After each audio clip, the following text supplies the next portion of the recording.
జగిత్యాల జిల్లా నుంచి ఇవాళ ప్రధాన వార్తలు ఒకసారి పరిశీలిస్తే జగిత్యాల జిల్లా కేంద్రంలోని ప్రధాన ఆసుపత్రిలో పేషెంట్ల కోసం ఉండాల్సినటువంటి ఎక్స్రే స్కానింగ్ మిషన్ పూర్తి స్థాయిలో గత 15 రోజులుగా పనిచేయకుండా పోయింది. అయితే దాన్ని మరమ్మతులు చేయాల్సిన అధికారులు చూసి చూసినట్టు వ్యవహరించడంతో వివిధ ప్రాంతాల నుంచి వస్తున్నటువంటి రోగులు ఆ స్కానింగ్ కోసం మరొక ఆసుపత్రికి వెళ్లాల్సిన పరిస్థితి. ఇక అంత దూరం వెళ్ళలేక మరికొద్ది మంది ఇటు ప్రైవేటు క్లినిక్లను ఆశ్రయిస్తూ ప్రైవేటు స్కానింగ్ సెంటర్లను ఆశ్రయిస్తూ అక్కడ వాటిని ఎక్స్రే అయితే పొందుతున్నారు. మొత్తంగా ఇక్కడ నుంచి పాత బస్టాండ్లో ఉన్నటువంటి ప్రధాన ఆసుపత్రి నుంచి ఎంసీహెచ్కు వెళ్ళాలంటే దూరభారంతో పాటు అలాగే ఆర్థికంగా కూడా వారిపై భారం పడుతుండడంతో స్థానికంగా ప్రైవేటు క్లినిక్లు అయితే ఆశ్రయిస్తున్నారు. మరి ఇప్పటికైనా జిల్లా యంత్రాంగం తొందరనే స్పందించి పూర్తి స్థాయిలో రిపేర్ చేయాలని అయితే ఇటు పేషెంట్లు కోరుతున్నారు.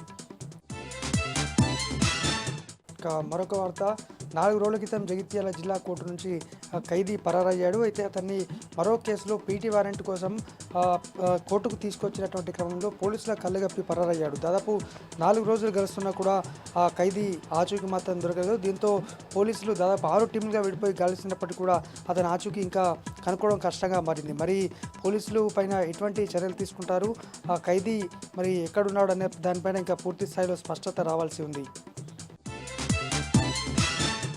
మరొక వార్త, మల్లాపూర్ మండలం కోరుట్ల నియోజకవర్గం మల్లాపూర్ మండలంలో ఓ రైతు తన పొలంలో ట్రాక్టర్తో చదును చేస్తుండగా ఆకస్మికంగా ట్రాక్టర్ ముందుకెళ్ళి బావిలో పడి అందులోనే ట్రాక్టర్తో సహా పడి మృతి చెందడం కలకలం రేపుతోంది. అయితే మల్లాపూర్ మండలానికి చెందిన పెద్దలు తన సొంత ట్రాక్టర్తో చదును చేస్తుండగా ఈ ఘటన చోటు చేసుకుంది. దీంతో మల్లాపూర్ మండల కేంద్రంలో అయితే విషాద ఛాయలు అలుముకున్నాయి.